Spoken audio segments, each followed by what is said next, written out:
Welcome guys, Sini മീഡിയയുടെ പുതിയൊരു വീട്ടിലേക്ക് എല്ലാവർക്കും സ്വാഗതം. അങ്ങനെ നമ്മൾ ഗുരുവായൂർ അമ്പലനടയിൽ എന്ന് പറയുന്ന സിനിമയുടെ ഒരു ഷോർട്ട് റിവ്യൂ ആണ്. പടം നല്ല രീതിയിൽ വർക്കൗട്ട് ആയിട്ടുണ്ട്. പടത്തിന് നല്ല കോമഡീസ് കാര്യങ്ങളെല്ലാം നല്ല രീതിയിൽ തന്നെ വന്നിട്ടുണ്ട്. സൂപ്പർ ഫസ്റ്റ് ഹാഫ് ആയിരുന്നു. എന്നാൽ സെക്കൻഡ് ഹാഫ് ഒരു ഡീസൻറ്റ് സെക്കൻഡ് ഹാഫ് എന്ന് തന്നെ പറയേണ്ടി വരും. അത്രത്തെ ഇങ്ങോട്ട് വന്നിട്ടില്ലെങ്കിലും അടിപൊളിയായി എൻഡ് ചെയ്തിട്ടുണ്ട് പടം. എന്തായാലും നല്ല ഫാമിലി ഓഡിയൻസ് കാര്യങ്ങളൊക്കെ സപ്പോർട്ട് ചെയ്ത് കഴിഞ്ഞാൽ പടം സൂപ്പർ ഹിറ്റിലേക്ക് പോകുന്നുള്ള കാര്യം ഏറെക്കുറെ കൺഫേം ആണ്. ഫാമിലി ഓഡിയൻസിനൊക്കെ വളരെ സാറ്റിസ്ഫൈ ചെയ്യുന്ന സിനിമയാണ്. യൂത്തിനും അതുപോലെ തന്നെ പൃഥ്വിരാജിൻ്റെ അതുപോലെ ബേസിൽ ജോസഫ് കോംബോ ഒക്കെ വർക്കൗട്ട് ചെയ്ത് ആ ഒരു കോമഡി കാര്യങ്ങൾക്കൊക്കെ ഇഷ്ടപ്പെടാനും സാധ്യതയുണ്ട്. അതുകൊണ്ട് തന്നെ ഒരു എബവ് ആവറേജ് തന്നെ പറയേണ്ടി വരും പടം.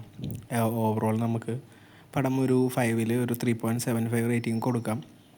നിഖില വിമൽ അതുപോലെ തന്നെ അനശ്വര രാജനൊക്കെ നല്ല രീതിയിൽ വന്നിട്ടുണ്ട്. ആ ഒരു പെർഫോമൻസ് കാര്യങ്ങൾ കാസ്റ്റ് ആൻഡ് ക്രൂ സൂപ്പറായിട്ടുണ്ട്.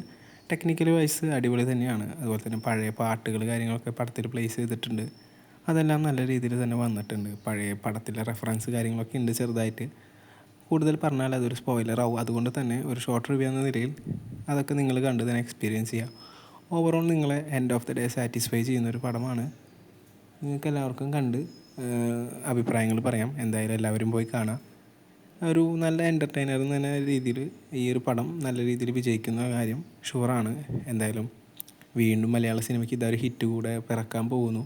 ജനങ്ങൾ ഏറ്റെടുത്ത് കഴിഞ്ഞാൽ ഷുവർ ഇൻഡസ്ട്രി ഹിറ്റല്ല, ഷുവർ ഹിറ്റാണെന്നുള്ള കാര്യം കൺഫേം ആണ്. അപ്പോൾ കൂടുതൽ അപ്ഡേറ്റുകൾക്കായിട്ട് നമ്മുടെ ചാനൽ സബ്സ്ക്രൈബ് ചെയ്യാം.